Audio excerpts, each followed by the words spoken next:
거북입니다. 오늘은 어제에 이어 초안전쟁 2편을 진행해 보도록 하겠습니다. 역시 나무위키를 읽고 영상을 만드는 그런 게 되겠습니다. 지난 시간에 진행한 거는 진나라, 그 다음에 진시황, 그 다음에 그 호해 조고에 대해서 말씀드렸는데, 오늘은 이제 진나라 거의 말기에 일어나는 그 진나라 붕괴 과정에 일어나는 그 진승 5강의 난을 위주로 말씀드리겠습니다. 진승 5강의 난, 진승이 왕이 되어 초나라는 크게 일어날 것이다. 너희들은 비를 만나 모두 기한을 어겼고, 기한을 어겼으면 참수를 당할 것이다. 참수를 당하지 않더라도 수자리 지키는 사람 10명 중 17은 죽을 것이다. 또 장사란 죽지 않으면 그만이지만 죽는다면 명성을 드러내야 할 뿐이다. 왕후 장상의 씨가 어찌 따로 있단 말이냐. 사기 진세섭과 권중달의 자치통감 1권 번역본 403페이지에 있다고 하네요. 지난 시간에도 말씀드렸지만 진나라는 법가의 정신에 입안해서 가혹하게 아주 그거를 많이 진행했었죠. 그래서 상왕 이래 진나라의 법치주의는 진시황 시대에 이사를 거치면서 절정에 달했다. 법률은 무엇보다도 가장 위였고 이는 지나치게 가혹한 면이 많다. 요 그림은 진승 5관의 난을 그린 그림일 겁니다. 인부들을 선동하는 진승. 그러니까 그 노역을 당하게 됐는데, 그 뭐지, 만리장성을 쌓는다든지 뭐 이런 노역을 많이 했었는데, 그 노역을 하면서 이제 뭐 늦거나 이러면 바로 죽여버리기 때문에 그거를 이제 불만을 그런 상황에 불만이 쌓인 사람들을 선동해서 이제 진승이 오가 난을 일으킨 거죠. 시황제가 죽은 이듬해인 기원전 209년 하남성 출신인 진승은 자신의 동료인 오광 등 직용된 900명과 함께 현재 베이징 부근인 어양으로 향하고 있었다. 일행이 탁향에 이를 무렵 마침 큰 비가 내려 도로가 끊어지고 말았다.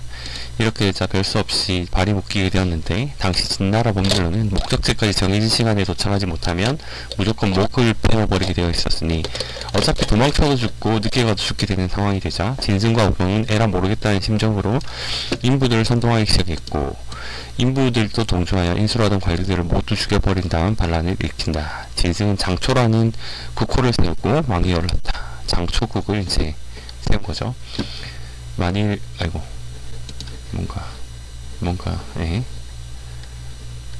만일 그렇게 가혹한 법률이 없었다면 진승 5광의 난은 일어나지도 않았을 것이다. 또한 진나라의 지배력이 강고하다면 진승과 5광이 일어났다고 해도 모기가 물어대는 수준에 지나지 않았을 것이다. 그러나 진승과 5광이 들고 일어서자 전국에서 이에 호응하는 움직임이 퍼져나갔다. 특히 당시 36개 군과 그 의 현에서 중앙에서 파견된 관리들이 있었는데, 혹독한 관리들에게 고통받던 백성들은 불만이 폭발하여 모두 들고 일어나 그들을 죽이고 난에 동참하기 시작하였다. 반란군은 순식간에 어마어마한 규모로 불어났다. 호해가 상황 파악이 늦기도 했지만 계포의 평가에 따르면 진시황이 흉노 원정 등으로 국력을 축내놓은 탓에 제대로 대응하지 못했던 면도 있었던 듯하다. 장안만 해도 수도에서 당장 동원할 군대는 형벌 부대밖에 없다고 말하기도 하였다.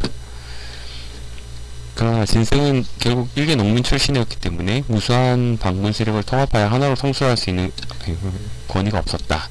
육국의 후손들은 진승에 굳이 복종할 필요를 느끼지 못했고, 부하들도 점점 진승을 일탈하게 된다. 이 와중에 사고를 치는 괴철은 무신이라는 장수가 성 수십 개를 함락시키자 이 기회에 진승의 군사를 훔쳐서 독립해버리자고 꼬드겼고, 무신은 진짜로 독립했다가 자기도 똑같은 수법으로 군사를 도둑맞은 후 어이없게 부하에게 죽는 등 장초 세력은 개판오분전이 된다.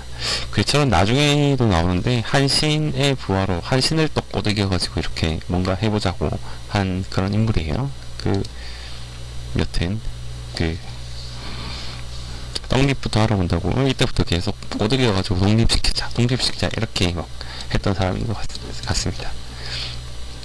결정적으로 함곡관을 넘어 진나라에서도 함량으로 진군하는 주문의 병력을 진나라의 명장 장한이 격파하면서 진승의 지위는 크게 흔들리게 된다. 기세를 탄 장한은 대대적인 반격을 가하였다. 요거죠. 예. 요 하면서 오광진승을 한번 보고 그 다음에 괴철하고 무신도 있네요. 괴철, 무신, 장한 요런 인물들을 조금 살펴보도록 하겠습니다. 일단 진승을 한번 볼게요. 진승을 한번 보면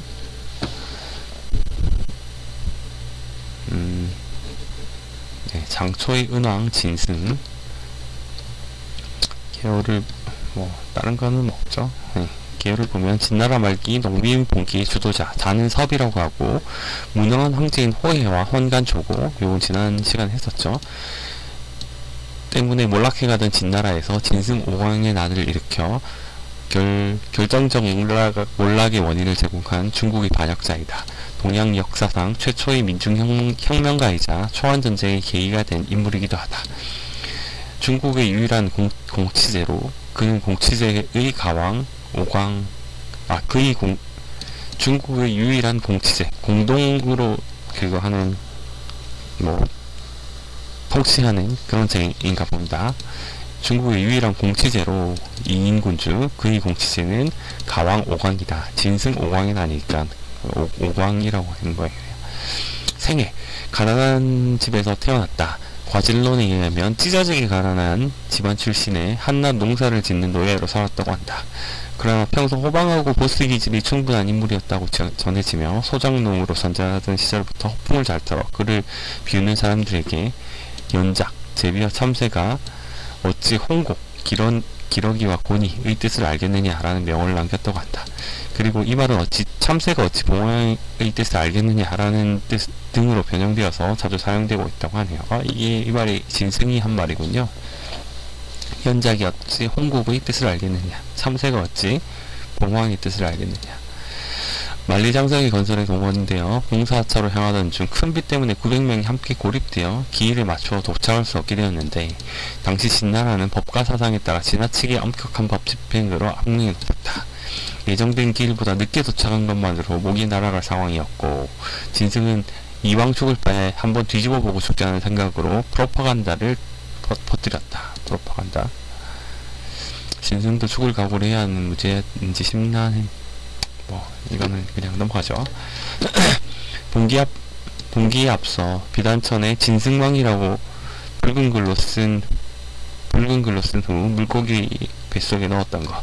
사람들이 그 물고기를 사다가 배를 가르니 진승왕이라는 글이 적힌 비단천이 나왔고 부활을 시켜 여우 목소리를 흉내내 진승이 왕이 되어 초나라는 다시 일어날 것이다 라고 말해가였다.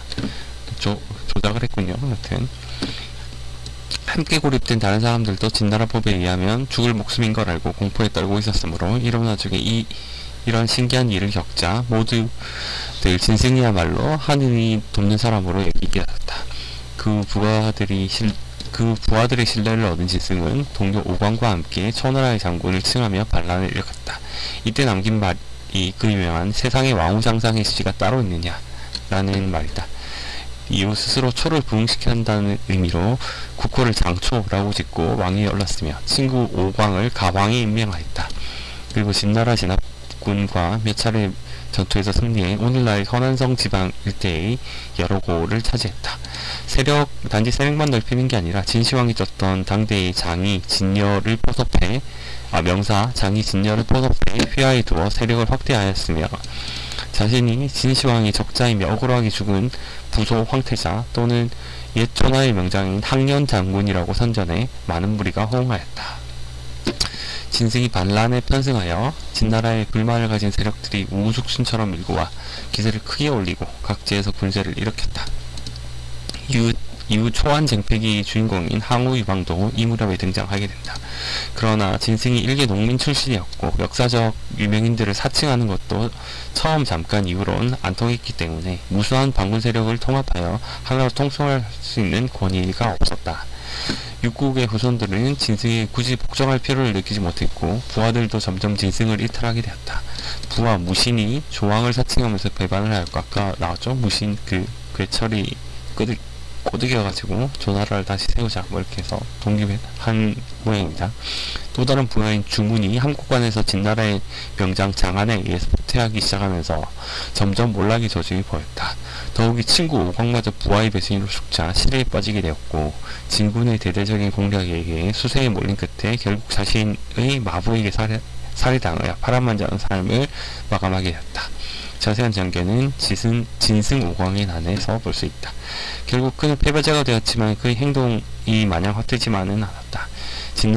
진나라의 멸망 및 훗날 전한의 건국으로 이어지는 초안전쟁이 시작되었기 때문이다. 평가 잠깐 보죠. 진승 오광의 난과 망우장상 영유종호의 고사를 연구하면 절대로 누락되지 않는 요소가 있으니 그건 다름이 아니라 진승의 몰락과 패배이다. 그 과정은 왕후장상 영유종호의 주장을 실력주의란 요지에서 더 확장한 의미로 오해하지 않게끔 강조하는 것이다. 그 연장선상에서 해당 고사를 설명하는 중문학자나 전문가들은 진승이 자신의 그런 주장에도 불구하고 실패했다는 것을 왜곡이 있을지언정 부연하는 경향이 있다. 문학서 어쩌고저쩌고 사마천은 사기에서 이건 읽어볼까요? 진승이 왕이 되었다는 소문을 듣고 옛 친구가 찾아왔는데 허름한 옷차림 때문에 병사들에게 문전박대 당하는 그를 진승이 반갑게 맞이하여 궁궐에서 왕래할 수 있게끔 하였으나 일장부식 농부 친구는 궁궐에서 무시당할 수밖에 없었다. 그래서 사람들에게 호감을 얻으려고 진승의 과거를 재미삼아 또 여러 번 사람들에게 이야기해주다가 이것이 진승의 귀에 들어갔다. 진승은 왕을 모욕했다며 크게 분노했고 결국 옛 친구를 처형했다고 한다. 이는 사마천 사기에 적힌 일화이다. 김태권은 이 일화가 과거에 자신을 박하게 대한 사람에게 오히려 벼슬을 주고 등용한 한심과 대조적이라고 지적하고 있다. 혹자는 이 일화를 전제군지 시절 무슨 이유로든 왕을 욕보이는 것은 크나큰 죄였고 엄벌로 다스리는 것은 마땅하므로 사마천이 진승이 아니라 그 옛 친구를 비난하기 위해 적었다라고 해석하나 사기 진섭세가 본문에도 이 일이 있자 많은 사람들이 진승을 버리고 떠났다라고 쓰여있다. 즉 진승의 옹졸함을 비난하기 위해 기록한 것이다. 이 정도만 하죠. 네. 진승이 있고 그 다음 오광을 한번 읽어보죠. 오광 오광 초안쟁피라고 나오는 걸로 봐서 아마 그 도박 화투의 오광도 있는 모양이에요. 여튼 초국군 개요 생애 둘러보기 이렇게 있고요. 개요 진나라 말기 농민봉기인 진승 오광의 난의 주도자 자는 숙이라고 한다. 양하 사람으로 기원전 209년 7월에 만리장성의 건설에 동원되어 공사청으로 향하게 되어 진승과 함께 둔장을 맡았으며 큰 비 때문에 900명이 함께 고립되어 기일에 맞춰 도착할 수 없게 되자 이대로는 엄격한 법 집행으로 목이 날아가게 된 처지라서 진승이 이왕 죽을 바에 한번 뒤집어보고 죽자고 오광도 옳다고 여겼다. 진승의 지시로 주둔지에 나무숲에 있는 신사에 가서 야밤에 장작불을 피운 후 여우로 위장해 초나라를 크게 흥하게 할 왕인 진승이라고 외쳤으며 이로 인해 병사들이 이 이야기를 하고 다니면서 진승은 주목받게 되었다. 오광은 평소에 사람들을 잘 돌봐주어 수졸들은 대부분 그가 시키는 대로 했는데 오광은 도망가자고 떠벌려 일부러 수조를 통솔로 하는 장의를 화나게 하였다. 장의가 검을 빼들려고 하자 오광은 검을 빼앗고 장의를 죽였으며 진승이 봉기하자 오광은 도위에 임명되었다. 결국 장초국이 세워지고 나서는 가왕 자리에 오른다. 가왕이 된 오광은 직접 군대를 이끌고 가서 형량을 공격했지만 이유가 성을 굳게 지켰기 때문에 함락하지 못한 채로 시간만 보내고 있었다. 이때 부하들에게 화풀이가 심했는지 부하 중 한 사람인 전장은 오광이 거만하고 횡포를 일삼는다며 반감을 품었다. 전장은 오광이 병법을 모른다면서 지적하고는 형량에서 시간만 끌지 말고 장초국의 정예병을 모두 모아 진나라 수도로 진격하는 것이 낫다고 제안한다. 하지만 이는 받아들여지지 않았다. 결국 오광은 진승의 명령을 위조한 전장에게 살해당하는 최후를 맞이한다. 여기까지네요. 그냥 뭐 같이 반란을 일으킨 진승 오광이 된 것 같아요. 앞에 게 진승이고 뒤가 오광인 것 같습니다. 그 다음에 또 읽어볼 거는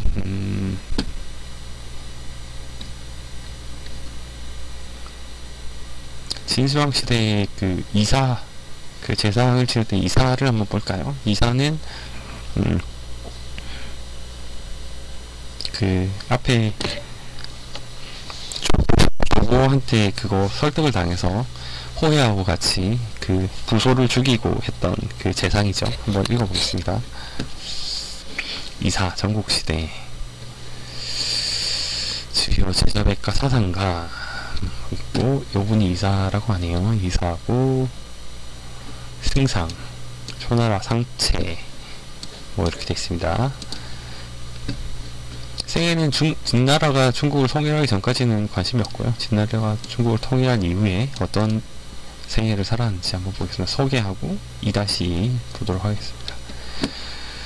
전국시대 진나라 법가사상가이자 정치가이다. 초나라 상체 출신으로 여부리의 천거로 진나라 소정에 출사하여 시황제를 섬겼다. 시황제의 입국을 멸하고 천하를 통일한 이후에는 도량행의 통일과 분서령 실시 등 진의 법치주의 기반을 확립하는 데 크게 이바지하였고 9년제를 실시하여 진의 중앙집권제를 확립하였다. 그러나 시황제 사후 이산 환관 조고와 함께 시황제의 유언장을 조작하여 황제의 막내 아들 호해를 진 2세 황제로 즉위시키고 태자 부소를 자결하게 하였다. 진승 우화의 난 등 전국에 여러 반란이 터지자 2세 황제에게 가능하였지만 오히려 2세 황제의 무시와 화만 불러왔다. 조고의 침략으로 가혹한 고문을 받았으며 결국에는 억울한 누명으로 인해 요참행에 처해지고 삼족이 멸문당하는 비참한 최후를 맞이하였다. 원나라에 저술된 서사 회호에 따르면 자는 통고였지만 꽤 먼 후대의 기록이라 사실인지 알 수 없다. 통일하기 전은 별 관심 없고요. 통일한 후에 한번 봅시다. 진나라가 육국을 멸망시키고 천하를 통일한 후에 진왕영정은 시황제라 선포하였다. 이사는 시황제의 명으로 각종 개혁 정책에 참여하여 주도하였다. 이렇게 시황제를 위한 청력을 많이 내고 중앙집권적인 개혁 정책을 추진시켜준 덕에 말년에는 그 스스로가 진나라의 최대 기득권자가 되었고 승상의 자리에 올랐다. 이걸 보면 애초에 진나라의 기득권 세력과 싸운 것도 자신이 그 위치로 올라가기 위함이었다는 것을 알 수 있다. 그래서인지 수도 함량을 오갈 때 황제의 버금가는 무리를 이끌고 행차해 진시황이 경계하기도 하였다고 한다. 그의 딸과 아들들은 진나라의 황족과 결혼했고 이사의 장남 이유도 큰 세력을 자랑했다. 이유라고 하네요. 이사의 장남이 이유네요. 그러나 결국 시초가 잘못되면 끝까지 문제가 발생하듯이 젊었을 때는 기득권 세력에 맞서던 이사도 결국 기득권 세력이 되어 간신조고와 작당하여 황태자 부서에게 갈 유언장을 조작하는 병크를 터뜨린다. 애초에 제대로 된 진나라의 충성이었다면 조고와 같은 간신배와 결탁하지 않았겠지만 스스로 지위를 지키기 위해 엄청난 짓을 저지른 것이다. 물론 사기에 기록된 이 작당의 과정을 보면 이사가 처음부터 진시황의 유언을 조작할 마음은 없었던 것 같다. 조고가 후사로 호해를 내세울 것을 권하니 이사는 처음에 이는 감히 신하들이 논의할 사항이 아니다 라며 거절한다. 그러나 조고는 진나라가 전통적으로 왕이 바뀌면 선왕을 모시던 재상들이 대부분 권세를 잃고 야인이 되거나 심하면 목숨까지 잃어왔던 경향을 내세워 이사를 협박했고 이 협박을 이기지 못한 것이다. 그 덕에 진나라는 호해라는 희대의 암군이 즉위하였고 나라가 막장이 되자 이사는 호해에게 간언을 시도했으나 쇠귀에 경밌게 이런 사례만 보아도 조고나 이사 둘 다 일친의 영달을 위하여 유언을 조작했지만 적어도 이사에게는 나라를 생각하는 마음이 있었음을 알 수 있다. 둘 다 나쁘지만 조고가 더 나쁘다는 얘기네요. 조고는 이사의 이런 마음을 간파하고 그를 해치기 위해 흉계를 꾸미게 된다. 신하들이 황제를 알련할 수 있게 자리를 주선하는 자신의 직무를 이용하여 일부러 호해가 한창 여자들과 술을 마시고 신나게 놀고 있을 때를 몰라 이사에게 호해를 대면할 수 있게 해주었고 철없는 호해는 노는 자리에서 이사가 머리 아픈 업무 얘기나 간언을 해대자 짜증을 내면서 이사의 말을 한 귀로 흘려버렸다.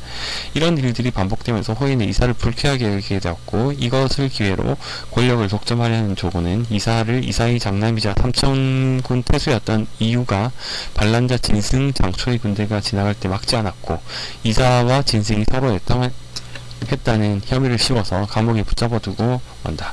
이사와 같이 평소에 호야한테 간언을 한 우승상 풍거질과 장군 풍겁도 체포될 위기에 놓이자 자살했다. 이사는 억울함을 하소연하였지만 조고는 애초에 그를 죽일 생각이었기에 무시하며 거짓 자복을 받아내기 위해 고문을 하게 된다. 가혹한 고문을 견디지 못한 이사는 결국 자신에게 씌워진 유명을 인정하고 말았으며, 호의 명령으로 극형을 선고받아 함양의 시장에서 요참형에 처해진다. 이사뿐만 아니라 당시의 반역자 처리 규정에 따라 이사의 가족들과 일가 친척 역시 끌려나와 모두 참형을 당해서 대가 끊기는 비참한 최후를 맞이하고 만다. 앞서 호해가 그의 장남 이유의 죄를 논하기 위해 그를 잡아오려고 하자 사자를 보냈지만, 이미 이유는 장안이 동화전투에서 항량에게 패주할 때 항우와 유방의 추격대에 맞서 싸우다가 전사해 있었다. 이유는 장한한테 패배를 했군요. 이사는 요참형을 당하기 전에 오형을 했는데, 처형 당하기 전에 차남을 돌아보며 다음과 같이 말했다고 한다. 네, 너와 함께 다시 한번 누런개를 이끌고 상체 동문 쪽으로 나가 토기 사냥을 하려고 했는데 이제는 그렇게 할 수 없게 되었구나. 이에 이사와 아들은 소리내어 울고 모두 죽임을 당했다. 일반적으로 재상 정도의 지위에 있는 사람이 상황이 여기까지 올리면 자결하는 것이 당시의 통리였지만, 이사는 자결하지 않고 버티다가 사형을 당했다. 그것은 이사가 진나라의 전국 통일에 워낙 큰 공을 세웠기 때문에 스스로도 그것이 참작되어 사형까지 가지 않으리라 생각했기 때문이다. 특히 이사는 감옥에서 자신의 억울함을 호소하는 상소를 적어 호해한테 올린다. 그러나 조고의 뒤처리에는 자비가 없었고, 조고는 오히려 이사의 상소를 중간에 가로채서 없애버린다. 또한 조고는 이사를 최대한 고통스럽게 죽이려고 작정한 터라 자살을 하기에 놔둘 리가 없었기에 그것도 불가능했다. 나중에 전원의 소화가 유방의 의심을 받아 감옥에 갇혔을 때 신하들이 유방이 이사를 거론하며 신하란 허물은 자신이 안고 유익한 것은 군주에게 양복하는 게 미덕이라 들었는데 소화는 전혀 아닌 듯하다 라고 변명하자, 왕치성을 가진 사람이 소화를 옹호하며 그런 식으로 진시황이 자기 잘못에만 관대하게 굴게 만든 탓에 진나라가 망한 것인데, 그 자들에게 대체 본받을 게 뭐가 있겠습니까? 이사를 거론하며 승상을 의심하시다니 선박한 짓이다 라며 유방을 깠다.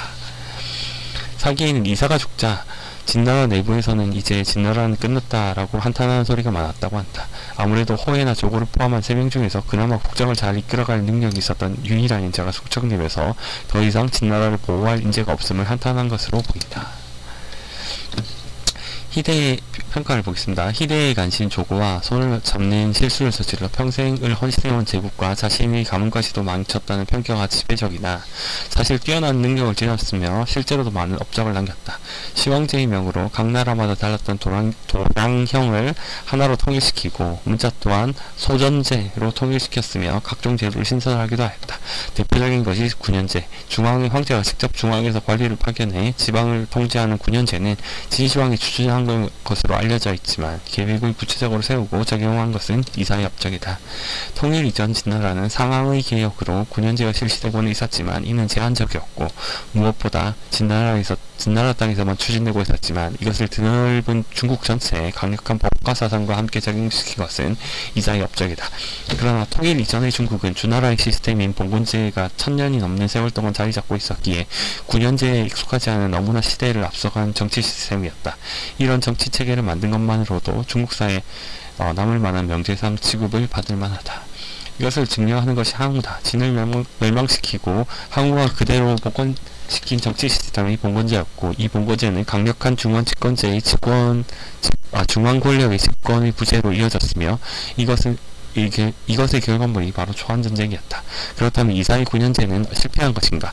우여곡절 끝에 다시 중국을 통일한 한나라는 군국제를 실시한다. 군현제는 중앙정부의 아주 효율적인 정치 시스템이었으나 1000년 동안 이어져온 봉건제를 급작스럽게 바꾸는 것은 누구에게나 큰 심리적 부담이었기 때문이다. 군국제는 조금 다른가 보네요. 그래서 군현제와 봉건제를 적절하게 섞어놓은 곳이 군국제였다. 그러나 군국제는 일시적인 해결책에 불과했다. 왕의 봉해진 공신들이 유방이 살아있을 때는 몰라도 유방 사후에 중앙 집권에 분열이 생길 가능성이 다분했기 때문이다. 그래서 유방이 내놓은 방책에 왕이 봉해진 공신 방책이 왕이 봉해진 공신들이 의 토사우팽이었다. 다 죽여버렸다는 얘기죠. 공신들을 다 죽여버리는. 그렇게 해서 유방 말년부터 시작해 결국에야 무제 때 군현제가 거의 완전히 군국제를 대체하고 더 나아가 후대 왕조에도 군현제가 시행된다. 이사를 한비자의 죽음 및 조국의 결탁과 출세를 위해 조국을 배신한 점 때문에 단순히 비도덕적인 인물로 평가하는 경우가 많은데 후대 왕조의 통치 수단으로 완벽히 자리 잡은 군현제를 가장 처음 전국적으로 시행시킨 점에서 이사가 매우 혁신적인 정치가이자 행정가였음을 잊어버리는 것은 너무나 박하고 편협한 평가이다. 거기다 한비자 항목을 들어가 보면 알겠지만 현대에는 태자 부소가 아니라 호해를 후계자로 정한 게 시황제라는 자료가 나오기도 했다. 그 밖에도 한비자의 죽음에 관여했다는 의혹을 받고 있는데 해당 의혹이 사실이라고 생각하는 이들로부터 이기적이라는 비판을 받기도 하였다. 종합적인 평가는 법률과 행정 능력은 매우 우수했지만 정치적 식견에 떨어져 아쉬운 인물로 인식되고 있다. 그렇네요. 이사를 했는데 이사의 장남이라고 했나요? 사위라고 했나요? 이유에 대해서도 한번 알아봅시다.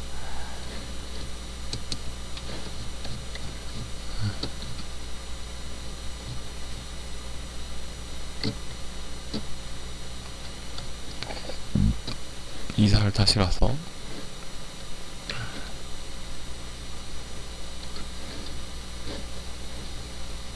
이사가 어딨죠?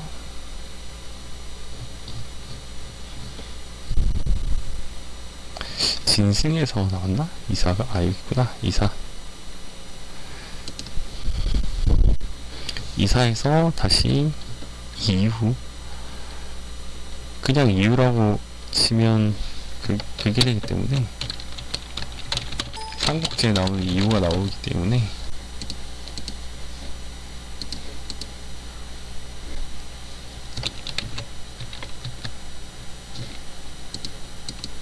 이유 한번 봅시다. 진나라의 인물 동명인이 많아요. 진나라의 인물을 한번 보겠습니다. 진나라의 승상이자 이사의 장남이군요. 장남. 이유는 그의 기록은 사마천의 사기 진시황제가 이사일전 등에 단편적으로 전해져 내려온다. 승상 이사의 장남으로 요충지였던 삼천태수를 지냈다. 근데 진승의 군대가 경내를 지나가는데도 이를 막지 않았고 결국 이것은 조고가 이사를 반역지로 모함하는데 큰 구실 중 하나가 되었다. 결국 이사는 멸족당했으며 호에는 이유를 추궁하기 위해 사자를 보냈다. 사자를 보냈다. 하지만 삼천은 항우에게 점령되었으며 이유는 죽음을 당한 후였다. 김태권의 한나라 이야기에서는 아버지가 자신 때문에 체포되었다는 소식을 듣고 자살 공격을 벌여 자신의 결백을 보인다. 요코하마 미츠테로의 초한지에서는 이사의 아들이라는 건 안 나오고 그냥 장함의 똘마니 일로 등장. 초나라 항장을 쳐 죽이는 등 맹장으로 묘사했지만 항우에게 얼간이 새끼라는 소리를 듣고 그가 휘두른 그게 머리가 깨져서 사망. 이러한 표현은 창작의 영역이지만 실제로도 삼천에서 항우와 교전을 당시 허무하게 항복하지 않고 여러 차례 교전을 벌였다는 기록들이 단편적으로 남아 있다.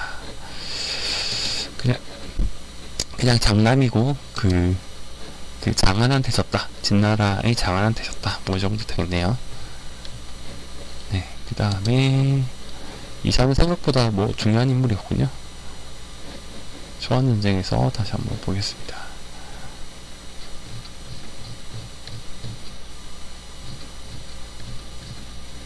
아직도 이사인가? 초안전쟁으로 넘어갔죠.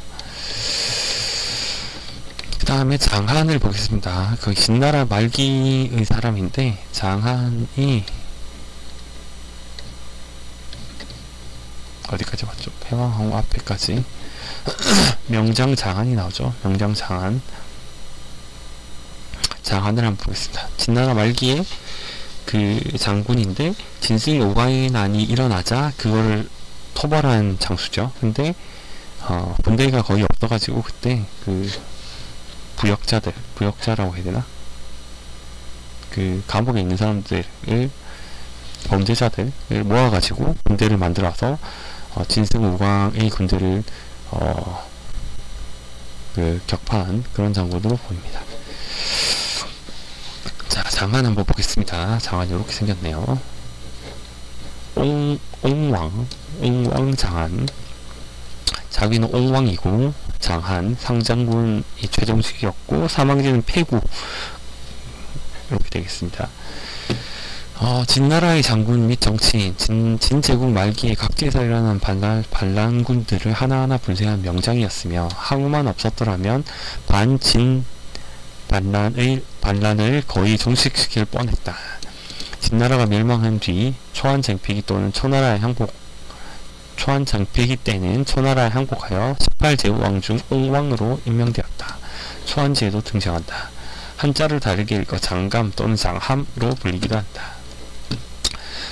조고는 황제 호예에게 아첨하여 정사를 멀리하고 놀기만 하도록 만들었으며 진승 오광의 난을 시작으로 옛 전국시대 육국 후예들의 반란이 연달아 일어나도 자신의 권력을 유지하기 위해 황제에게 알리지 못하도록 했고 제대로 대응도 하지 않았다. 장안은 원래 무관 출신은 아니었고 소부라는 재정부서의 관리였다. 허나 고대에는 무관직을 겸했기 때문에 평상시에는 행정 업무를 보더라도 필요하다면 얼마든지 군을 끌고 나갈 수 있었다. 하지만 장초는 이제 오광진승이 세운 나라죠. 장초의 대군이 함곡관에 들이닥쳐 진나라가 풍전등화의 위기에 놓이자 간신조고라도 자신의 목이 달아나는 것은 두려웠기 때문에 장안을 불러들여 반란군을 토벌하게 했다. 진나라가 망조가 들어 병력이 부족했기 때문에 장안은 여산에서 부역을 하고 있던 죄수들을 사면하고 무장시켜 군대를 꾸렸다. 비록 죄수들의 군대였지만 명장 장안의 통솔력이 뛰어났고 애초에 오합지졸이었던 진승 오광의 장초군은 연이은 승리로 군기가 해이해져 있었고 육국의 후예들이 다시 나라를 세우면서 인재와 병력도 빠져나갔기 때문에 쉽게 격파당하여 무너져 버렸다. 이후 진군의 전열을 가다듬어 재기의 기반을 마련하고 장안은 대대적인 반군 토벌에 나서게 됐다.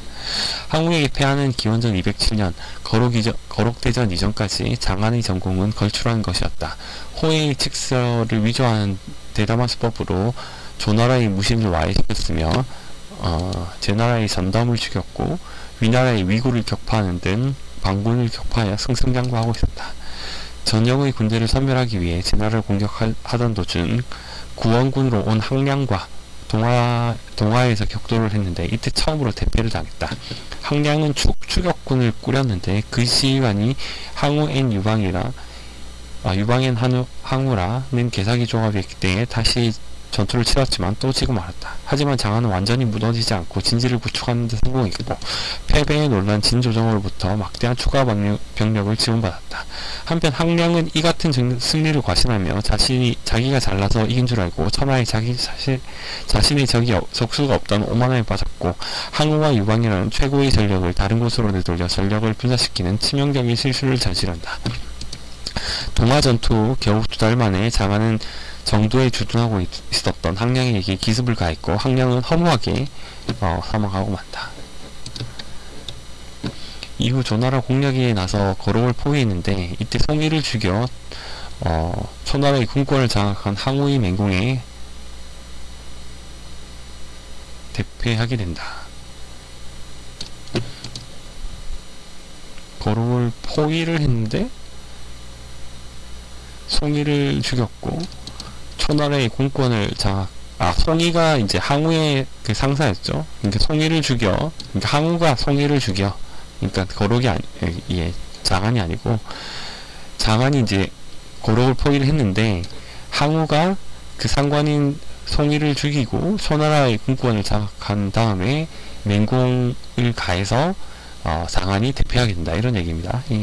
글을 읽어보면 약간 조금 오해의 소지가 있는 여튼 그렇습니다.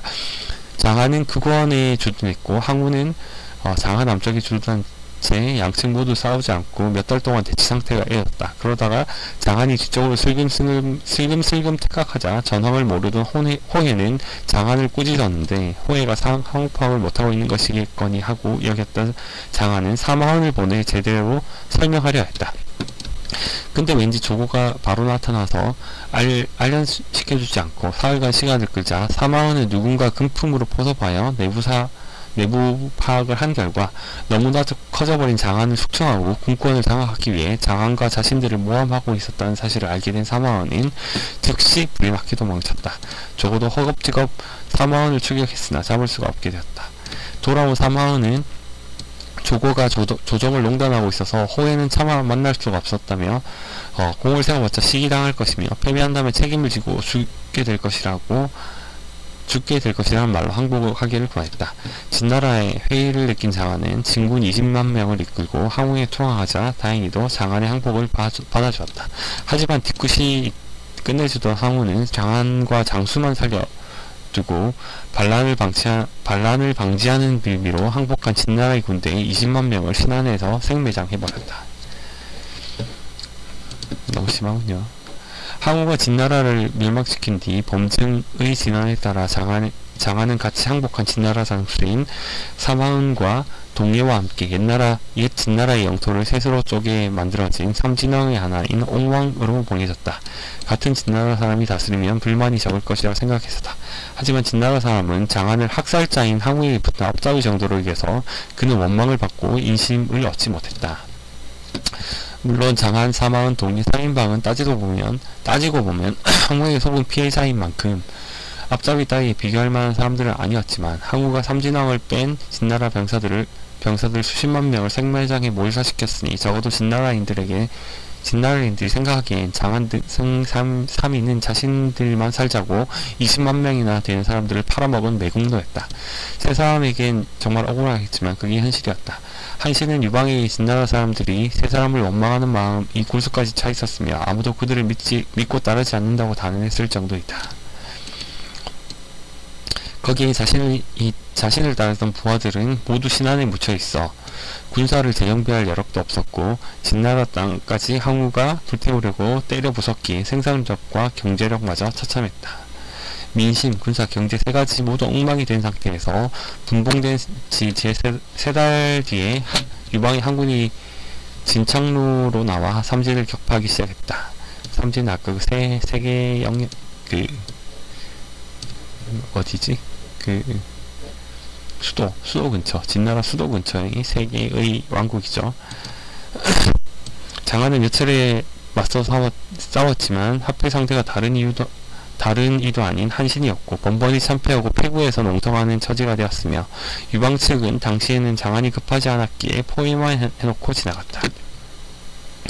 이렇게 했으면 별건 아닌 것 같지만 장안은 무려 팽성대전 이후 안읍 전투가 벌어진 9개월 후까지 저항하고 있었으며 전황의 변화로 후방의 우환을 끊어야 했던 항군이 패구를 수몰시켜서 형사가 위태로워지자 자살로 한 많은 생을 마감했다. 자칫하면 항우와 협공할 가능성도 있었으니 항군 쪽도 급했을 듯. 사실 장안이 저항하는 동안 사마은동에는 유방에게 항복해서 목숨을 건졌다는 사실을 보면 사마은도 이때 항복했다면 죽지 않았을지도 모른다.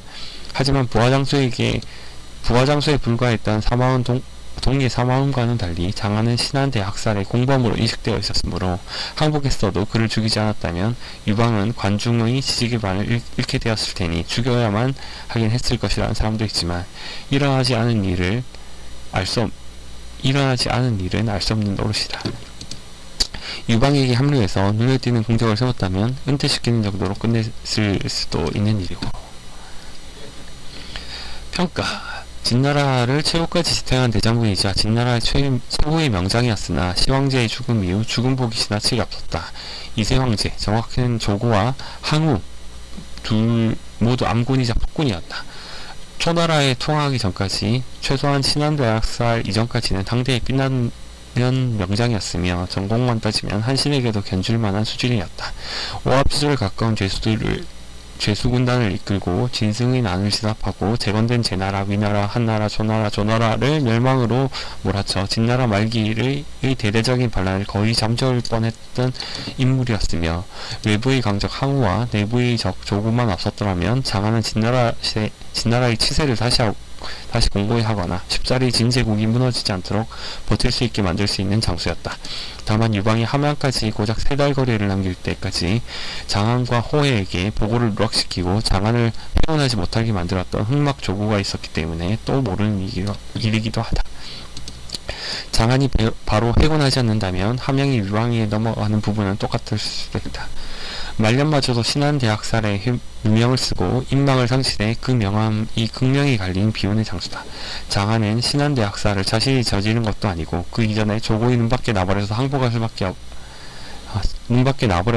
수밖에 없게 된 것이 원인이다. 항우의 자리에 다른 사람이 있었다면 이라는 가정하에 장안은 고려조차 되지 않는 일이 빈번하는 등 사람들에게도 상당히 저평가받는 인물이다. 대중매체는 필요 없고요. 나중에 여기 장안이 이분이 연기를 했군요. BTV에서 장안 요렇게도 나오네요.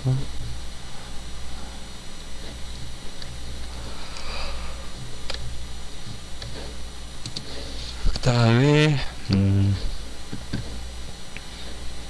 괴철을 보면 이제 약간 스포가 되죠. 나중에 한신 얘기가 나오기 때문에 괴철, 장안, 진시황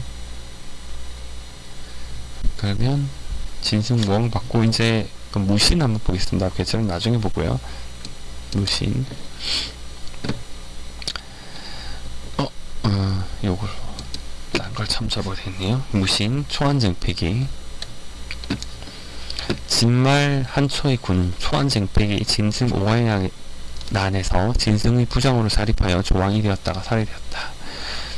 무신은 진승의 난에 참가하였다. 진승은 자신이 보낸 자신을 포함한 주력이 중원을 접수하는 동안 하북지방 별동대를 보내기로 결정. 무신을 별동대 지휘관으로 삼고 소소를 호군으로 삼은 뒤 장이 진여를 좌우 교위를 삼아 3,000명의 북벌군을 편성하였다.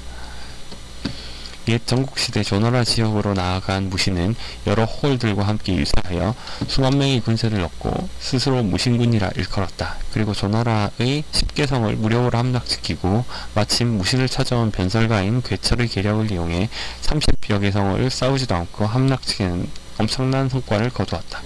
일이 이쯤 되자 무신도 나름대로 욕심이 생기기 시작했고 장이와 진여도 진승이 영 마음에 들지 않는 데다 자신들의 계책을 무시했던 것도 괘씸하여 무신에게 독립을 권하게 되었다. 이에 무신은 장이를 우승상에 진여를 대장군에 소소를 좌승상으로 삼고 마침내 스스로 조왕이 되어 장초로부터 독립하였다. 당연히 진승은 분노해서 무신의 가족들을 잡아 죽여버리려고 했는데 채사는 지금 가장 큰 적은 진나라인데 무신도 적으로 만들어서 좋을 게 없습니다 라고 주장하자 그럴듯하다라고 생각해 무신을 인정해주고 진나라를 공격하라고 명령하였다. 하지만 무신이 이런 명령을 들을 이유도 없었고 무신은 오히려 옛 연나라 지역으로 휘하장수인 한강을 파괴하면서 세력 확대만을 노렸는데 그런데 이번에 연나라 지역을 평정한 한광이 무신을 따라해서 스스로 연왕의 자리에 올라 독립해버린 것이다. 무신은 이에 격분하여 이거 완전 개막장이 배신에 배신을 막 거두하고 있네요. 무신은 이에 격분하여 연나라와 전쟁을 치렀으나 오히려 패하여 사로잡혔다가 간신히 풀려났는데 무신의 누이에게 모욕을 당한 부장 일양이 한단성으로 쳐들어와 무신을 살해했다. 그냥 반란을 일으켰다가 자기가 저쪽 아까 어디라고 했지?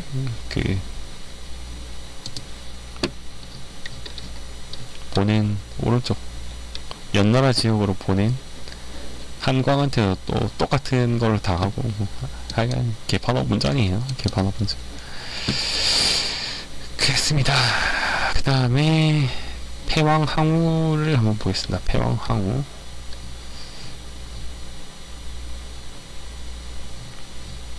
와, 이게 너무 많네요. 사마운도 있고 동해도 보이고 아까 나왔던 두 인물 장안, 사마운, 동해 이렇게 보이네요. 봅시다. 진승과 오광의 난은 결과적으로 진승의 죽음으로 좌절되었다. 하지만 이 지방들에서 반란이 계속 일어나고 있었기에 진제국은 중국 전국의 통제력을 상실한 상태였다. 그리고 항우가 이끄는 초의 분군이 거록대전에서 장안의 군대를 격파하면서 진은 멸망의 기로에 놓이게 된다. 장안이 거록대전에서 패했네요. 거록대전을 한번 보겠습니다. 거록대전 초안쟁패기의 전투 거록대전. 장소는 중국 허베이성 싱타이시 핑샹현이라고 있는데 싱타이시가 어딘지 봅시다. 싱타이시 여긴데 지도를 보여줘야지. 이것만 보여줘도 되나? 싱타이시 큰 지도를 한번 봅시다. 싱타이시 여기 있고요. 확대 아니 축소 해보면 싱타이시 여기가 거록이에요. 산둥반도 칭따오 서쪽에 있고 텐진 베이징 밑에 있네요. 어떻게 보면 38선 휴전선 그 근처에 있는 안쪽에 있는 성이라고 보면 되고 상하이는 여기 있군요. 충칭 대만 뭐 이렇게 있고 간수이성 울란바토르 요런 위치에 있습니다. 싱타이시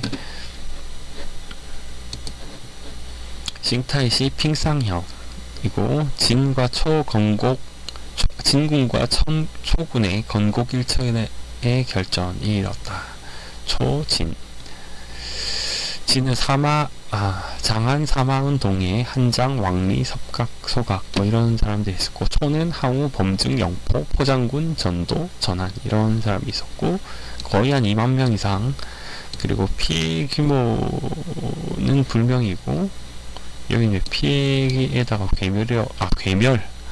아까 괴철인 줄 알았네요. 괴멸. 완전히 다 죽었다는 거죠. 진군의 패배. 항우의 입지 상승, 진의 멸망 이런 일이 있었습니다. 기호 한번 볼게요. 초의 전사들은 한 명 10명을 당해내지 못하는 사람이 없었고, 부르짖는 소리는 천지를 흔들었으며 제후의 군사들은 서로 두려워하지 않는 사람이 없었다. 이에 이미 진의 군사를 깨뜨리고 항우의 제후들의 장수를 불러보았는데, 원문으로 들어오는 제후들의 장수를 중 무릎으로 기어서 앞으로 나아가지 않는 사람이 없었고, 감히 올려다보는 사람도 없었다. 항우봉기. 중국 진 말기인 BC 207년 현재 형대 부근에서 벌어진 제후연합군과 진 원정군의 싸움.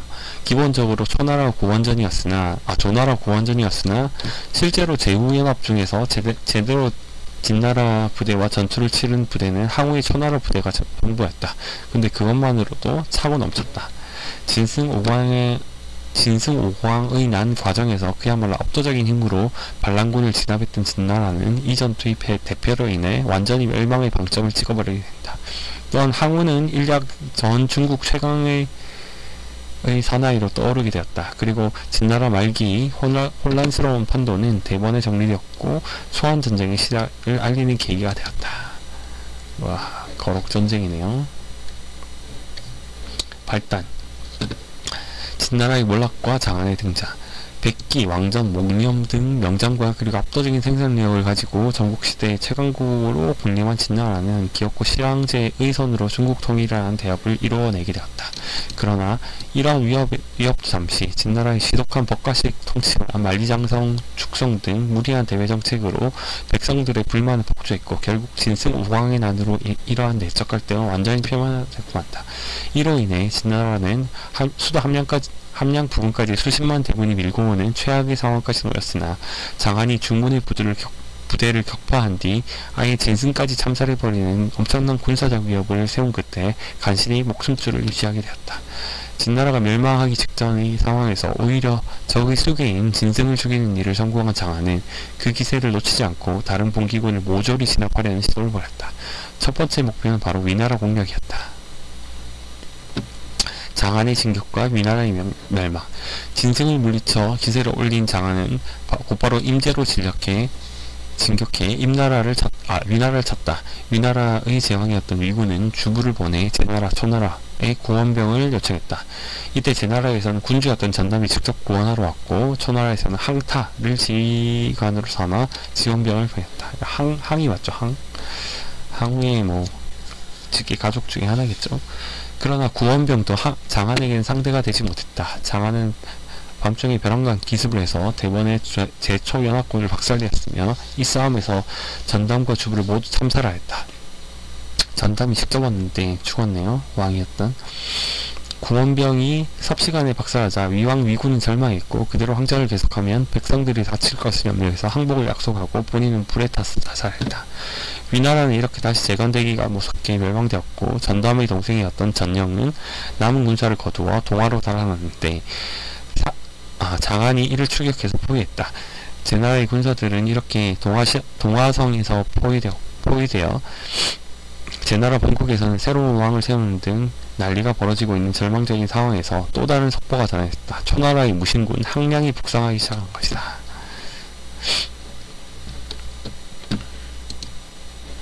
항량과 장안의 대결. 진나라에게 멸망한 초나라 최후의 명장 항련의 아들이었던 항장은, 아까 항련이었나? 여기 항타였네요.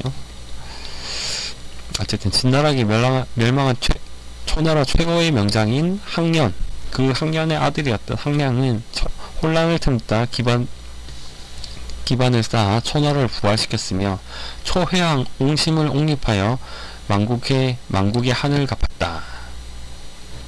당시 항량은 군사를 이끌고 항보를 공략 중이었다. 이때 항량에게도 전령이 급한 사정이 전해져 그는 곧바로 부대를 이끌고 동화로 진군하여 장안과 교전을 하여 승리했고, 장안은 서쪽으로 물러날 수밖에 없었다. 항량은 기세를 타고 장안을 추격했지만 장안은 군세를 수습해서 다시 강력한 진영을 갖추었다. 항량은 장안을 물리치는 데 전령이 지원을 해주기를 바랐다. 하지만 전령은 자신이 위기에 처해 있는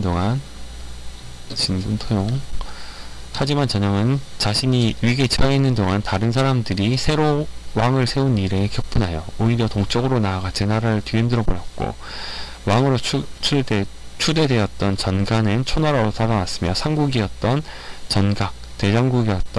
대장군 전가는 조나라에서 오더가도 못하게 되었다. 전령은 만일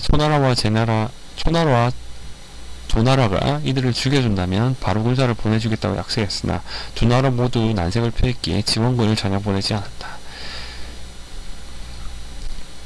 제나라의 지원을 받지 못하고 독자적으로 진군과 대결하기로 한 항량은 항우 패공 유방에게 별동대를 이끌어 성량을 공격하게 했다. 성량을 함락하고 성내 사람들을 학살한 별동대는 이윽고 복양으로 진군하면서 진군을 한번 격파하고 다시 성에 공격을 가해 복양을 점령했다. 그리고 정도 공략에 나섰지만 쉽지 않자 웅구로 진군하여 진군을 격파하고, 무슨 유상무상무처럼 진군하여 진군을 격파하고, 진나라의 재상 이사의 아들 이유를 죽이는 데 성공했다. 이후 별동대는 외황을 향해 진군했다. 본인 스스로 장안을 격파하기도 했고, 별동대도 성공적으로 활약을 하자 항량은 점점 진군을 얕보게 되었다. 그런 모습을 경계한 송이라는 인물은 항량에게 이렇게 충고를 했다. 싸움에서 승리했다고 해서 장수들은 교만해지고 사절들은 게으르게 된다면 그 부대는 다음 싸움에서 반드시 패하고 말 것입니다.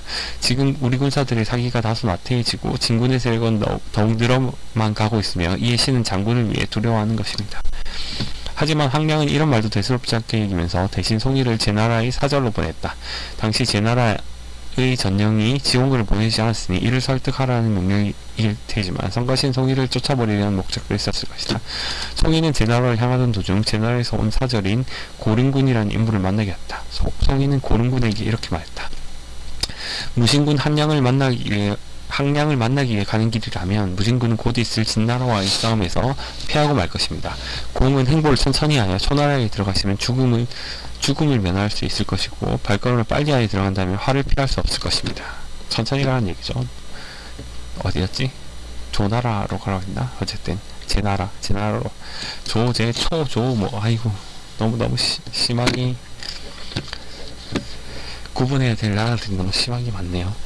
실제로 장하는 모든 병력을 집결시켜 대대적인 반격을 가했고 항량은 그 공세를 이기지 못하고 정도에서 전사하였다. 이때 항우와 유방의 별동대는 외항을 버리고 진류를 공략 중이었지만 정도 전투에서 항량이 전사했다는 소식을 듣자 병사들이 사기가 염려되어 여신 등과 함께 퇴각을 했다. 그 당시 초나라의 기둥이었던 항량을 참살한 장하는 이제 초나라는 걱정할 필요가 없다고 일며 말머리를 북쪽으로 돌렸다. 조나라를 박살내기로 한 것이다. 전개, 위기의 조나라. 당시의 조나라는 이량이라는 인물의 배반으로 수도 한단은 쑥대밭이 되어 있었고 조왕 무신, 소소 등도 모두 살해되었다. 조나라의 유력자였던 장이 진여 등은 주위 사람들의 도움으로 간신히 탈출하였고 조허리라는 인물을 조왕으로 세워 세력을 수수하였다. 진여는 군사를 이끌고 이량의 습격을 물리치고 이량은 장안에게 항복하였다. 문제는 이량 따위가 아니었으니 장안이 북상했던 것이다.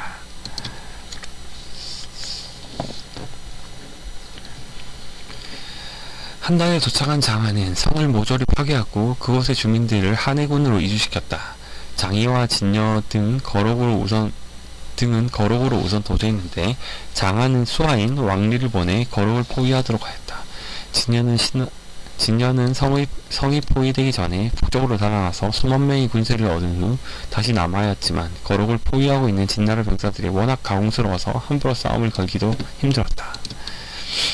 왕리가 이끄는 진군은 그 군세도 강력할 뿐만 아니라 거록의 남쪽인 극원에 주둔한 장안이 용도라는 양식 운반로를 건설하여 꾸준히 군량을 안정적으로 보급하고 있었기에 사기도 왕성하여 거록을 매우 세차게 공격하였다. 이에 반해 거록 내부에서는 양식이 바닥나고 있었고 병사들의 숫자도 많지 못했기에 상당히 위급한 상황이었다. 워낙 성 내부에서 답이 없는 상황이었기에 장이 등은 성 밖에서 진여에게 수차례 사람을 보내 SOS 사인을 보냈지만 답이 없기는 진여도 마찬가지였기에 뭘 할 수가 없었다. 이렇게 몇 개월을 지나자 악에 바친 장이는 네가 그러고도 친구냐 라면서 성을 내었고 이에 진여는 어쩔 수 없이 장염과 진택이라는 인물에게 5,000명을 주어 한번 돌격하게 해보았지만 5,000명은 진군에게 접근하기에 무섭게 녹아내리고 한 사람도 살아남지 못했다. 이때 성 밖에는 진여 장이의 아들이었던 장호가 10,000명의 병사를 북쪽 대군에서 조직하여 내려와 있던 상황이었으나 사태가 이런 마당이었으니 손쓸 방도가 전혀 없었다. 이건 장한이죠. 장한역을 한 항우, 송이를 참살하다. 이렇게 조나라는 죽어가는 소리를 내며 어떻게든 도움을 갈구했고 조나라가 무너진다면 다음은 자신들 차례가 될 것이 뻔했기 때문에 조나라 그리고 초나라 등 모든 나라에서 지원군을 보내기 시작했다. 이 중 핵심은 초나라였다. 이때 초희왕 심은 장안의 실일탄 기세에 수도를 우위에서 팽성으로 옮겼고 새로 부대를 조직해서 지원군을 보내려고 했는데 이때 일전에 송이와 대화를 나눴던 고른군이 부대의 지휘관으로 송이를 추천하였다. 송이가 얼마 전에 무신군의 군사는 필시 진군과의 싸움에서 패할 것이라고 예언한 적이 있습니다. 과연 며칠 후에 초군은 진군과의 싸움에서 패하고 무진군은 전사하고 말았습니다. 군사들이 싸워보기도 전에 그 패전을 미리 예언한 송이야말로 가히 군사의 일을 알고 있다 하겠습니다. 이에 초이왕은 송이를 상장군으로 삼고 항우는 차장으로 임명하며 범증을 말장으로 삼아 지원군을 보냈다. 항우와 범증이 나오네요. 송이가 대장이고 항우, 범증이 그 밑에 장군이었던 것 같네요. 여기 유방이 나온 간길, 그 다음에 항우가 간 길이 이렇게 나오고 있습니다.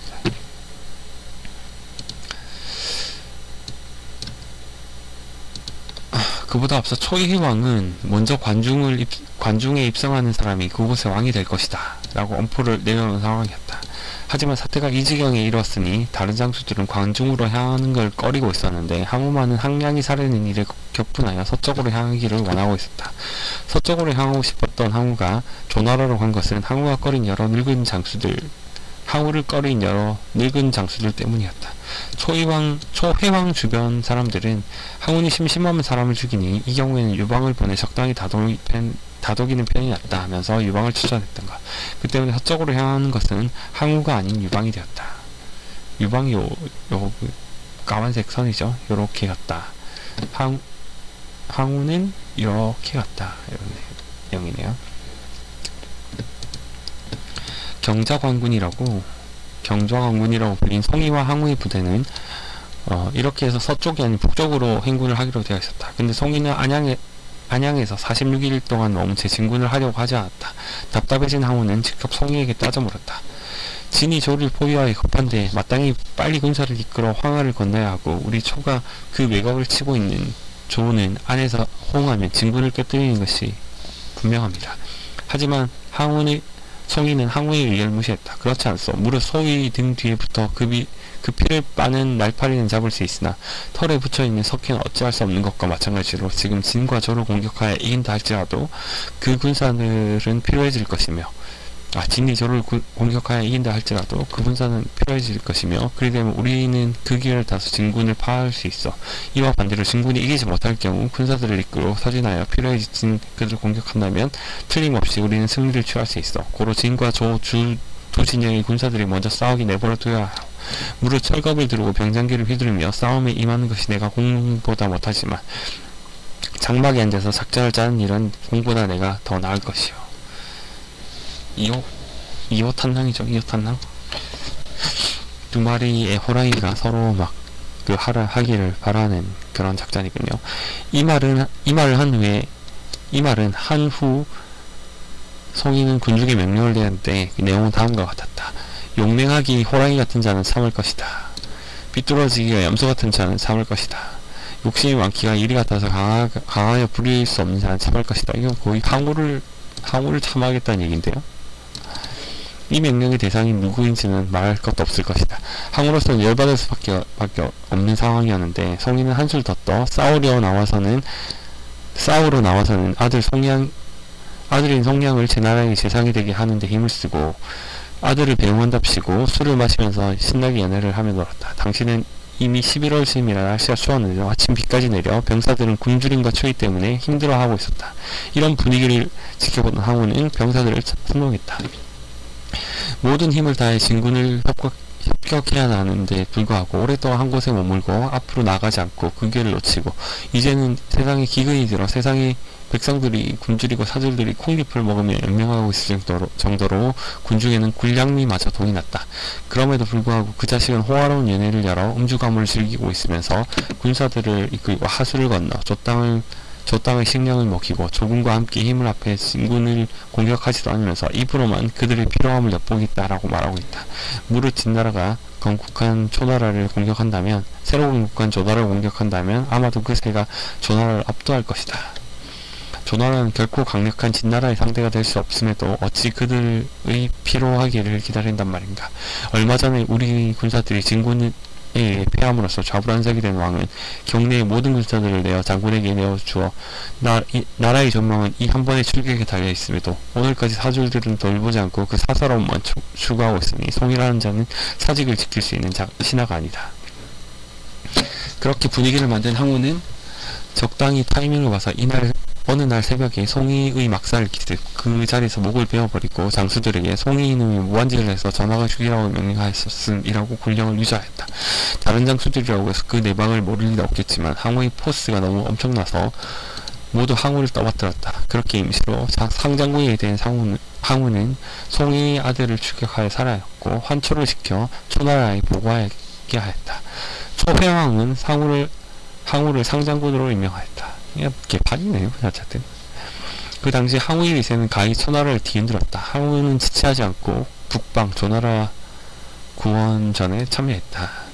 초나라의 선봉대와 파부침주 항우는 본대를 이끌고 북상하고 있었지만 전군이 도달한 일은 아직 시간이 필요했고 거록은 오늘 내일 하는 상황. 우선 항우는 영포와 포장군에게 2만 명을 주어 서둘러 황하를 건너고 거록을 구원하도록 명령했다. 조처럼 즉시 부대를 이끌고 황하를 건너 거록에 도착했고 바로 교전을 벌였다. 전략상 한순간에 승리를 낼 수는 없었지만 조금 유리한 상태를 만드는 데는 성공하였고 이를 바탕으로 하수북쪽 강한의 진영을 만들었다. 초나라 군이 당도한 것을 본 진여는 안달하며 다시 한번 구원을 요청하였다. 항우는 진여의 요청을 듣게 되자 이제 황하를 건넜는데 건너고 나서는 타고 온 배를 모두 침몰시켰고 임시로 세워둔 집과 가져온 솥과 시루마저도 전부 부셔버렸다. 초나라의 군대는 단 3일간의 양식만 지니게 되었는데 여기서 죽더라도 돌아갈 마음이 없음을 보여주는 행위였던 것이다. 여기서 나온 고사가 파부침주이다. 솥을 파괴하고 배를 침몰시킨다 이런 얘기죠. 여기서 초군이 대피하고 진군이 조나라를 멸망시킨다면 승산은 전혀 없어지고 제후들에게는 다시 암흑의 세상이 다시 돌아올 뿐이었다. 그야말로 죽기를 각오하고 싸워야 하는 상황이었다. 파부침주 결전 조금 줄여볼까요? 결전 여기 왕리의 군대 조제를 고함 여기가 거록이고 항우의 군대는 이쪽으로 가고 장한의 군대는 요렇게 와서 거록을 포위하고 있었단 말이네요. 은허, 안향, 정도, 성향 돌아가야겠고요.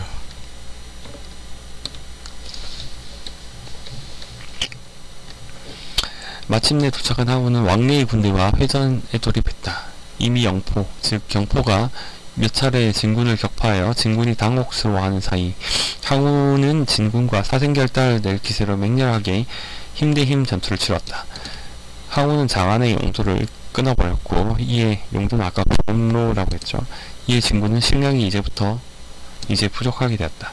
서로 군량이 바닥나 내일을 볼 수 없는 상황에서 양군은 무려 9번이나 어마어마한 대전을 벌였고 마침내 진군이 크게 무너져버렸다. 진나라 장수 소각은 전투 중에 살해당해버렸고 섭가는 싸움에서 패망한 것이 확실해지다 항복을 하지 않으려 불길에 몸을 던져 자살해버렸다. 지휘관이었던 왕리는 항우의 포로가 되고 말았다. 양군이 뒷일을 생각하지 않고 처절하게 맞붙었던 만큼 전장의 분위기는 그야말로 압도적일 정도로 무시무시했다. 초나라 병사들은 항우의 지휘 아래 엄청난 전투력을 발휘해서 한 사람이 진나라 10명을 당해내지 못할 사람이 없었으며 부르짖는 소리는 천지를 뒤흔들었다. 이때 항우를 제외한 다른 제후들은 거록 주변에 10개의 영체를 세우고 전투를 지켜보고 있었지만 그 엄청난 사륙전의 분위기에 압도당해 아무도 함부로 움직이지 못했고 그저 벌벌 떨거나 식은땀만 흘리며 지켜볼 뿐이었다. 마침 항우는 진군을 격파한 뒤 제후들의 부대를 불러 모았다. 제후들은 항우에게 불려가며 원문 아래로 들어갔는데 모든 제후들이 무릎으로 질질 기어서 앞으로 나갔고 감히 고개를 들어 항우를 바라보는 제후도 없었다. 이로써 항우는 대번에 모든 제후들을 제압하여 제후들의 상장군이 되었고 제후들은 모두 항우에게 속하게 되었다. 결과 이로써 조나라는 진나라 부대의 압력에서 벗어났고 몇 개월 동안 거록 내부에서 벌벌 떨며 지내던 조헐과 장인은 성 밖으로 나와 기뻐하며 모든 제후들에게 감사 인사를 했다. 그런데 장인은 진여를 만나자 진여가 자기를 구하지 않았다고 깠고 진여는 진여대로 열받아 둘이 말다툼을 벌였다. 결국 문경지구 사이였던 장이와 진여는 서로 간의 관계를 파탄냈다. 사태가 일이 되자 가장 난감한 지경에 이른 것은 장한이었다. 장한은 사태가 좋지 않음을 깨닫고 후퇴를 하고 싶었지만 이세 황제의 호해의 반대 때문에 이것조차 불가능했다. 그는 부하인 사마흔을 함양으로 보내 자처지정을 설명하려고 했지만 사악한 간신 조고 때문에 이것도 여의치 않았다. 게다가 항우의 부하인 포장군이 진군을 격파하였고 조나라의 진여 역시 장한에게 항복을 권유했다. 고민하던 장한은 은허에서 항우를 직접 만나 눈물을 흘리면서 항복했다. 멸망 직전 진나라를 지탱한 것은 오로지 장한 개인의 군사적인 능력이었으므로 이 시점에서 진나라는 사실상 멸망한 것이나 다름없게 되었다. 항우는 장한을 옹왕으로 사마흔을 상장군으로 임명해서 대접해줬고 곧바로 함양을 향해 진격하기 시작했다. 이게 다 무릎으로 기었다 그건가 본데요.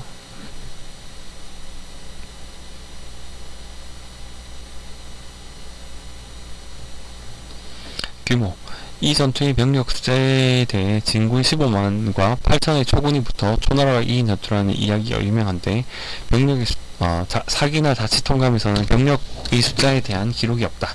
8천명의 병력은 아마 초군이 처음 거병할 당시 병력이 8천명이었던 사실에서 유래하는 것 같은데 항우의 본대가 거록에 도착하기 이전 선봉으로 떠났던 영포나 포장군의 분대만 해도 벌써 2만 명이 넘었다. 선봉보다 본대가 적은 경우는 전쟁사에서 왕왕이 있긴 하지만 대체적으로 생각해보면 항우의 병력은 못해도 수만 단위는 되었을 것이다. 또한 왕리가 이끌던 진군 역시 진나라의 전 병력이 아니라 따로 움직이는 부대였음을 고려하면 수십만에 이르는 건 무리가 있을 수 있다. 신한대학살 당시 보듯이 진군은 20만 명이라는 병력이 따로 존재했던 상황이었다. 영향. 이 전투로 인하여 반란군들을 하나하나 분쇄하며 승승장구하던 진나라를 바로 사실상 이 전투로 인하여 반란군들은 하나하나 분쇄하며 승승장구하던 진나라는 바로 멸망을 확정짓게 된다. 춘춘시대로부터 이어진 진나라의 역사를 마지막으로 장식하는 전투라고 보아도 무방하며 만약 이 전투에서 진나라가 승리했다면 이 시점에서 장안을 저지할 수 있는 제후는 전 중국에 아무도 없었을 테고 진나라는 멸망을 피할 수 없었더라도 최후에 직면하게 되는 순간은 늦춰졌을 수 있을 것이다. 그러나 거록의 패배로 진나라는 그 역사에 사실상 마무리를 짓게 되었다. 제후들에게 이 승리는 진승이 발란 시점부터 일어난 각지의 저항 중 가장 완벽한 승리였다. 또한 장초의 멸망과 위나라의 최후 등 계속해서 이어진 절망적인 상황의 분위기를 대번에 바꿀 수 있게 된 계기였다. 항우 본인으로 말하자면 숙부 항량의 뒤를 잇고 바로 부대를 탈취한 위태로운 외줄타기 상황에서 단번에 자신을 전중국의 최강의 사나이로 만들었던 무대가 되었다. 왕리를 포로로 잡고 모든 제후들이 땅바닥을 기어다니게 만들었을 때 항우는 이미 일개 지휘관이 아니라 중국의 지배자였다. 어떻게 보면 거록대전은 항우가 자신을 증명한 데뷔전인데 초대박 성과를 거둔 대성공으로 끝난 셈이다. 그러나 장안의 항복을 받은 항우는 함양으로 진군하는 도중 항복한 진나라 병사 20만 명을 생매장하는 등 대학살을 일으켰고 홍문현에서 유방을 놓아주고 난 뒤 함양에서 사륙과 약탈을 자행하였다. 그리고 반발도 뿌리치고 다시 초나라로 돌아오고 말하는데 이 시점부터는 항우는 모든 선택에 항상 어긋나기 시작한다. 항우가 진나라의 주력을 끈적낼 무렵 조용히 실리를 챙기고 있던 사람은 바로 서쪽으로 진군하던 유방이었다. 장량 등의 도움으로 함양에 입성한 유방은 약법 3장 등으로 민심을 사면서 진나라 백성들의 지지를 얻었고 이는 그 뒤에 이어진 항우의 만행 때문에 더욱 긍정적으로 부각되었다. 유방 본인은 홍문현이 있은 후 벽지인 파촉에 처박히는 신사가 되고 말았지만 이러한 진나라의 민심은 유방이 다시 재개할 때 상당한 도움이 되었다. 결국 진나라를 물리치는 일은 항우가 했지만 유방은 그 전투에 끼지도 않았으면서 실질적인 이득을 모두 챙겨먹었다. 어찌되었던 시대는 거록 전투를 기점으로 진나라와 반진 세력 대결에서 초안진영의 양상으로 변하게 되었다. 여기까지 거록대전을 봤고요.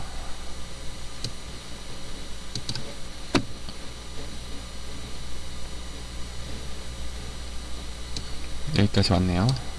오늘은 여기까지 하겠습니다. 오늘은 진승 오호왕이 난 그리고 진나라의 마지막 명장 장안이 거록대전에서 패하는 것까지 오늘 진행을 했습니다.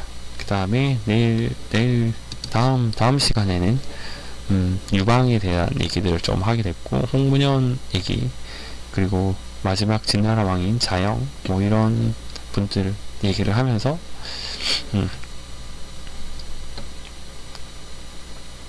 얘기를 하면 될 것 같습니다. 오늘 여기까지 할게요. 시간 1시간이 넘어서 여기까지 하고 마치겠습니다.